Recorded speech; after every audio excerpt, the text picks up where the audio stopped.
Cigarettes aren't good for us. That's hardly news. We've known about the dangers of smoking for decades. But how exactly do cigarettes harm us? Let's look at what happens as their ingredients make their way through our bodies and how we benefit physically when we finally give up smoking.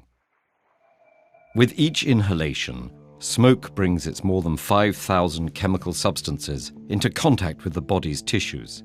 From the start, tar, a black, resinous material, begins to coat the teeth and gums, damaging tooth enamel and eventually causing decay. Over time, smoke also damages nerve endings in the nose, causing loss of smell. Inside the airways and lungs, smoke increases the likelihood of infections, as well as chronic diseases like bronchitis and emphysema.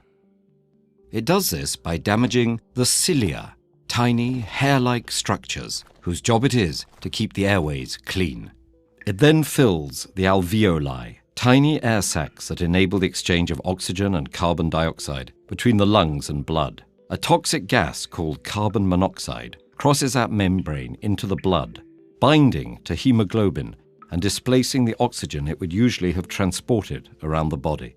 That's one of the reasons smoking can lead to oxygen deprivation and shortness of breath. Within about 10 seconds, the bloodstream carries a stimulant called nicotine to the brain, triggering the release of dopamine and other neurotransmitters, including endorphins, that create the pleasurable sensations which make smoking highly addictive.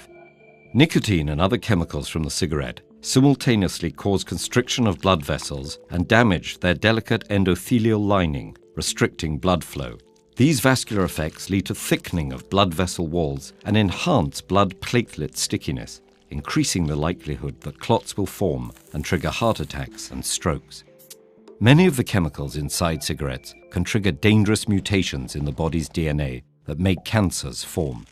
Additionally, ingredients like arsenic and nickel may disrupt the process of DNA repair, thus compromising the body's ability to fight many cancers. In fact, about 1 of every 3 cancer deaths in the United States is caused by smoking.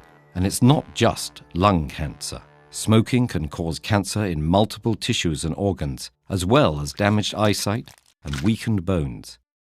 It makes it harder for women to get pregnant, and in men, it can cause erectile dysfunction. But for those who quit smoking, there's a huge positive upside with almost immediate and long-lasting physical benefits. Just 20 minutes after a smoker's final cigarette, their heart rate and blood pressure begin to return to normal.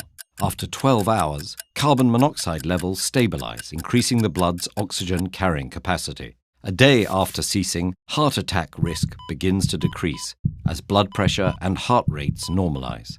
After 2 days, the nerve endings responsible for smell and taste start to recover.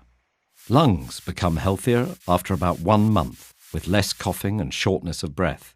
The delicate, hair-like cilia in the airways and lungs start recovering within weeks and are restored after 9 months, improving resistance to infection.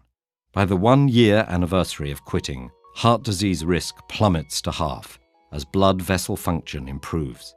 5 years in, the chance of a clot forming dramatically declines and the risk of stroke continues to reduce. After 10 years, the chances of developing fatal lung cancer go down by 50%, probably because the body's ability to repair DNA is once again restored.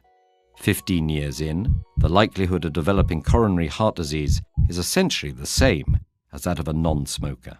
There's no point pretending this is all easy to achieve. Quitting can lead to anxiety and depression resulting from nicotine withdrawal. But fortunately, such effects are usually temporary, and quitting is getting easier thanks to a growing arsenal of tools. Nicotine replacement therapy through gum, skin patches, lozenges and sprays may help wean smokers off cigarettes. They work by stimulating nicotine receptors in the brain and thus preventing withdrawal symptoms without the addition of other harmful chemicals.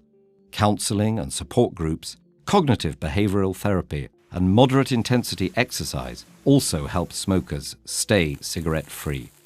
That's good news, since quitting puts you and your body on the path back to health. If you want to see more videos on building healthy habits, check out this playlist. And if you want to help support TED-Ed's non-profit mission, please consider making a small donation at patreon.com/TEDEd.